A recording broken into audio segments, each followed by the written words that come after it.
Farmers, do you want to learn essential agricultural practices and benefit from your land? Look no further.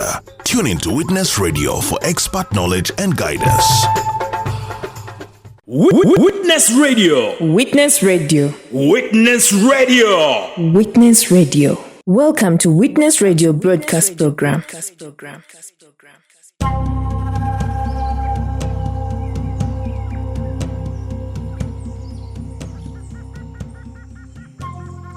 Good morning, good afternoon, or good evening, depending on where you are listening from. Welcome to Witness Radio, your trusted voice. This is Eyes on a Just Energy Transition, a compelling new program from Witness Radio that spotlights the realities of climate change. This radio program goes beyond sharing information about sparkling dialogue, shaping public understanding, and driving collective action toward a just energy transition across Africa and beyond. The program airs every Monday, Wednesday, and Friday from 10 a.m. to 11 a.m. East African Standard Time. Join us as experts from across the globe explore and unpack the renewable energy transition journey. I am Will Stephen, your host. Globally, renewable capacity statistics 2025 show that countries are progressively transiting to sustainable energy. By the end of 2024, renewable accounted for 46% of global installed power capacity.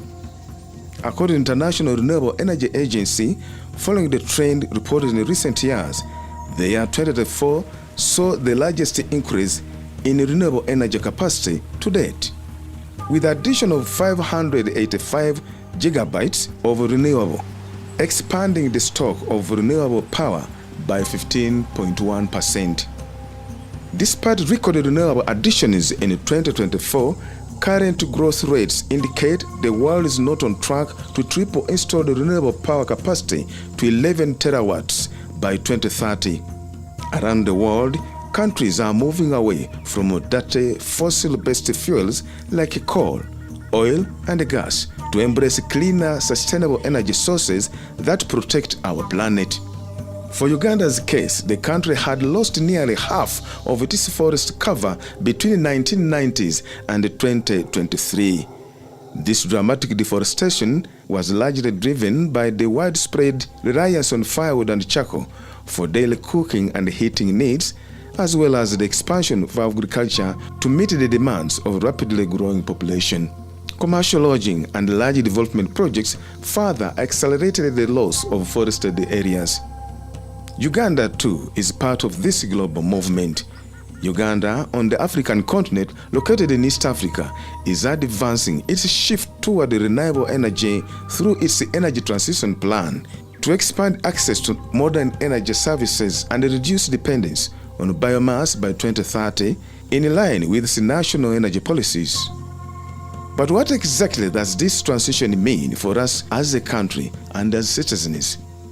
Today, we take you on a formative journey, the journey of Uganda's Renewable Energy Transition Plan. It is a new radio series program, The Media in Renewable Energy. In this series, we are using the power of media to shine a light on Uganda's journey toward clean, sustainable energy. In this episode, we break down Uganda's energy transition plan, exploring how it aims to shift our nation from reliable on firewood, charcoal, and diesel toward modern, clean, and renewable energy sources such as solar, wind, hydropower, and biomass, among others. We will hear from experts leading this transformation from the government, the National Renewable Energy Platform, the Climate Action Network, the Uganda Coalition for Sustainable Development, among others, as they unpack the policy framework, successes, challenges, and opportunities along the way. Stay tuned as we uncover how Uganda's renewable energy transition is not just about electricity, but about people, livelihoods, and the future of our environment. Uganda's journey towards clean and renewable energy has been long and challenging. For decades, the country's energy access was dominated by traditional biomass such as firewood and charcoal, And in the late 1980s and 1990s, Uganda's even faced a major energy crisis due to low electricity generation. But through significant reforms and new investments, Uganda has begun unlocking its vast renewable energy potential. To understand this progress and what lies ahead, we spoke to Geoffrey Chimuli, the coordinator of the National Renewable Energy Platform, Uganda. He takes us through the country's renewable energy journey from planning to production and the successes achieved so far. But before Chimuli comes in, let us go for a short commercial break, and when we return, Chimuli will proceed from there.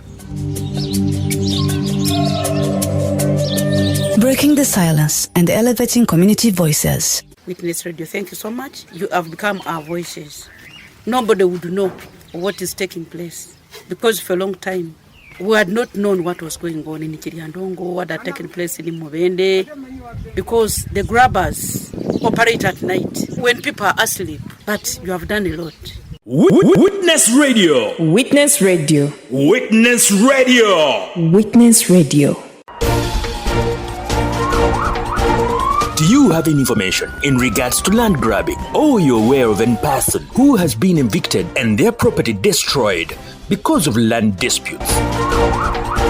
Report to Witness Radio through our numbers 0414 697 221 or WhatsApp 0745 965 765, or you can report directly to our website on www.witnessradio.org. Just click on the map, follow the direction, click on the map indicating the individuals and the land being grabbed. Click on that word, report evictions. Then report any victim of land evictions. Thereafter, search for your area of residence on that map. Click your area of residence, then a red dot will indicate. Click the red dot and fill in the form, then save your input. Don't forget to attach the picture of the grabbed land in question, then upload to send.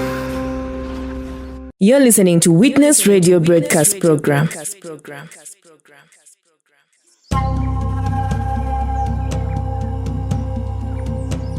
Welcome back from that commercial break. And now, let us proceed with our conversation with Mr. Chimuli. Perhaps we hope close to 100% of that is being generated.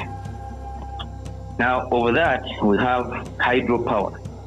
This is the power coming from the water dams, which amounts to 1,710 megawatts, including Karuma, the newly installed, commissioned Karuma of 600 megawatts, and then Isimba, which was commissioned some time ago, producing 183 megawatts. Then we have a number of mini and small hydro stations that produce the balance, which totals up to 1,710 megawatts. Geothermal potential is estimated at 450 megawatts, but we haven't, or the country has not yet harnessed this potential. But studies are undergoing, and hopefully in a few more years, we shall realize some power generation from the geothermal resources. Biomass, of course, has been the mainstay ever since of the country's energy consumption, and it was estimated at 1,650 megawatts. That is, if all was to be developed into power. But as of now, we have cogeneration facilities, that is from the sugar factories and other sugar cane crushing installations, producing a total of 160 megawatts, which is fed into the main grid, in addition to supplying the local communities that could be surrounding those installations. We can generate a lot of energy from solar. I don't think we have harnessed even 10% of that, not yet. But currently, we are producing about 88.4 megawatts from all the installations the mini grids, and solar home systems. And it was estimated that around 1,650 megawatts could be developed if all resources were harnessed. Uganda recently unveiled its Energy Transition Plan, ETP, on December 5, 2023 during the COP28 climate conference in Dubai. The transition plan is a key step toward achieving Uganda's Vision 2040 and improving the quality of life for citizens across the country. Despite these efforts, many Ugandans, particularly in rural areas, continue to rely on firewood and charcoal for cooking and kerosene lamps for lighting. These energy sources are not only costly over time, but also pose serious health risks and contribute to environmental degradation. The Energy Transition Plan seeks to replace them with cleaner, safer, and more sustainable alternatives, making renewable energy accessible to all Ugandans. But how should clean energy be? First and foremost, Mr. Kimbo Richard, the chairman of Renewable Energy Civil Societies Network and a member board of trustees of NEREP, explains. Clean energy is energy that fulfills a number of parameters or factors. The first, of course, it has to be renewable in the sense that when we tap it, again tomorrow we shall tap it, and the other day we should be able to tap it without any challenge. Something that it is indefinite. And then it has to be secure and affordable. Secure means of course, environmental or health challenges, but also affordable. That's also very important. And then it has to be accessible as well. And then the other thing that it should be efficient. And then it definitely should be able to create jobs, but also improve lives at the end of the day. Above all, it has to contribute to reduction in emissions. It has to be something that's contributing towards the global call to reduce greenhouse gases, principally carbon dioxide and methane. Uganda's Energy Transition Plan aims to diversify the country's energy sources, includes access to clean and renewable energy, and reduce reliance on biomass and fossil fuels. This shift is critical to move Uganda toward a more sustainable energy future. Currently, Uganda has a total installed capacity of electricity of 2,048 megawatts. But of these, 54% is consumed nationally by the population and only 24% is connected to the grid. Mr. Kimley explains. Definitely, we can generate a lot of energy from solar. I don't think we have harnessed even 10% of that, not yet. But currently, we are producing about 88.4 megawatts from all the installations and the mini grids and solar home systems. The current estimated total from solar production is about 88.4 megawatts. In addition, we have thermal generation, which is about 100 megawatts as of now, to add on the grid, because thermal generation plants were closed down, some are still operating. Despite these improvements, the pace of energy consumption remains slow, largely due to poverty and what experts call energy poverty, when households cannot afford to access available energy sources. Basically, we know we have been relying on biomass for quite a good period of time, which biomass that has been providing around 88 to 90% of the total consumed energy in the country. 88%, this is including the electricity and petroleum supplied energy resources. So overall that, the total of 88% was from biomass. And then you find that all other energy sources were supplying a mere 12%. I mean, consuming about 12% of the total. And when you talk about clean energy use, again, the trend will follow the same, because the 88% is basically used in households and commercial enterprises. Let's go for another short break, and when we return, we shall listen to Mr. Chimbo Richard, the chairman of Renewable Energy Civil Societies Network. In most cases, you're tuned into Witness Radio, where truth meets the airwaves. Stay with us for real stories. Witness Radio, your story, your voice. Land grabbers are not known, victims cannot be traced, and loss of property and livelihood goes unnoticed. Witness Radio. Witness Radio. Witness Radio. Witness Radio. Listen to Witness Radio to learn more about environmental laws and policies and how you can protect the environment. You're listening to Witness Radio Broadcast Program.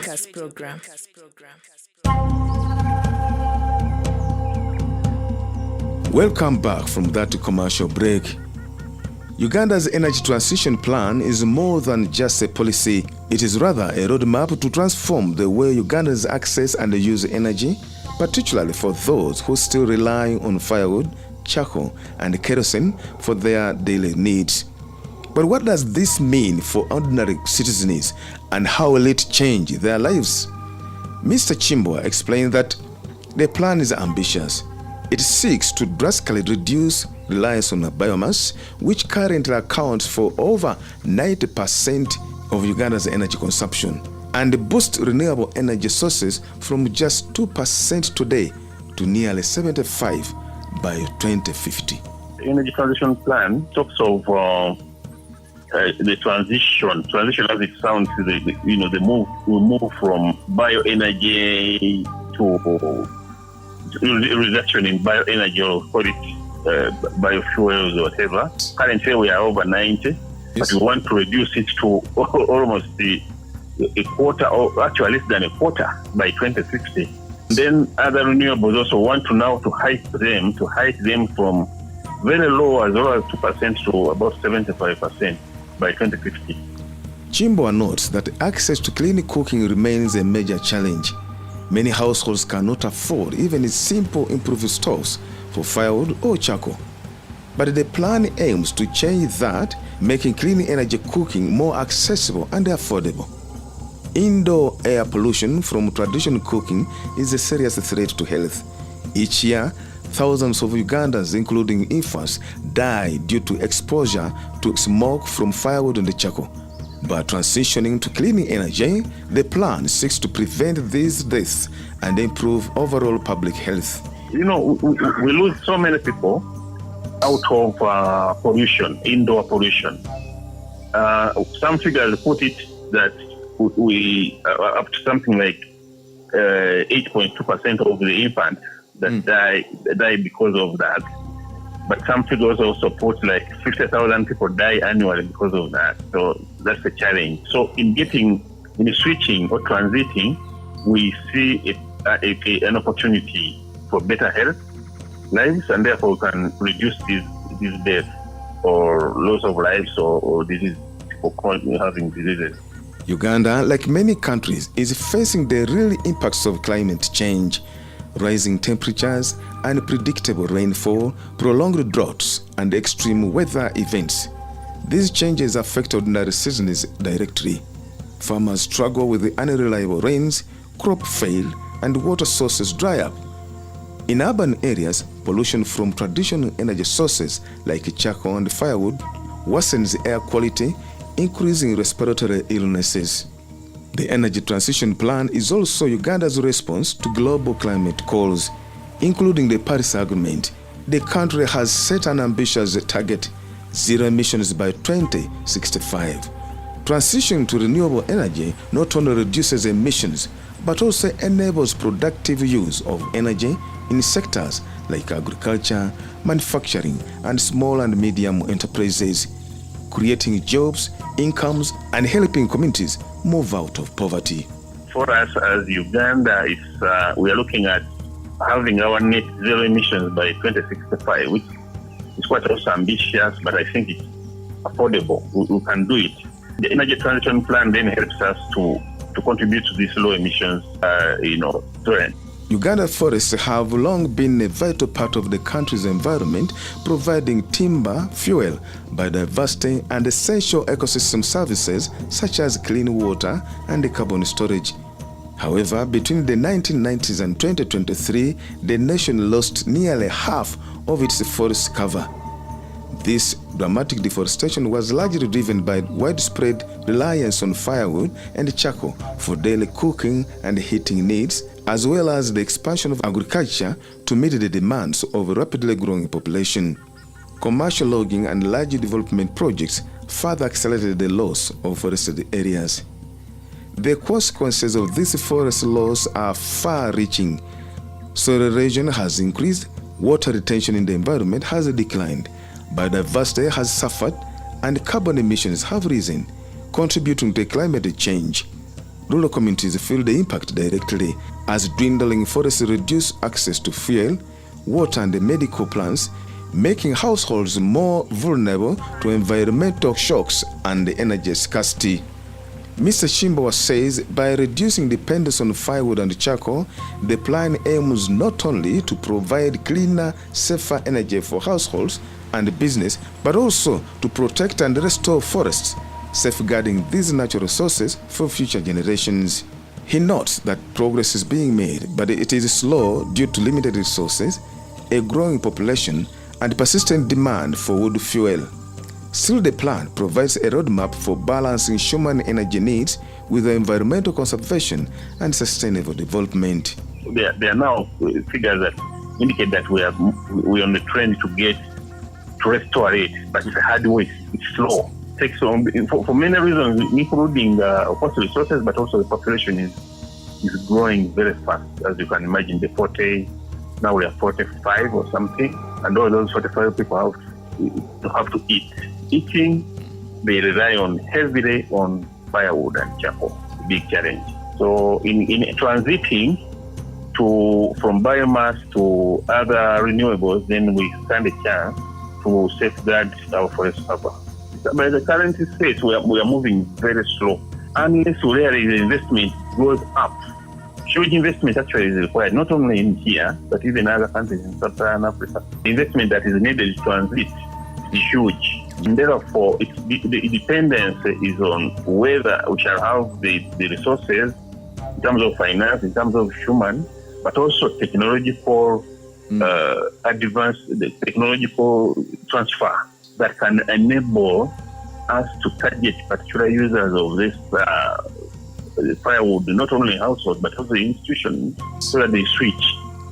And that takes a while because private entities sometimes they take a while. They might not move as fast as you would want, and therefore all these factors come into play to get these things done. As we wrap up today's episode, it is clear that the journey toward clean and sustainable energy is both ambitious and necessary. The plan is not just about electricity. It's about transforming the lives of ordinary Ugandans, improving health, creating jobs, safeguarding forests, and protecting the environment for future generations. Uganda's transition from firewood, charcoal, and diesel to renewable energy sources like solar, hydropower, wind, and biomass is a critical step in tackling energy poverty, reducing carbon emissions, and building a more resilient and inclusive economy. Yet, as our experts highlighted today, the journey is challenging. Limited resources, high population growth, and the slow adoption of renewable technologies mean that progress will require continued investment, innovation, and community engagement. The Energy Transition Plan provides a roadmap, a vision for a Uganda where clean, reliable energy is accessible to all, forests are restored, and livelihoods are improved. It is a journey that will take time, commitment, and collective effort.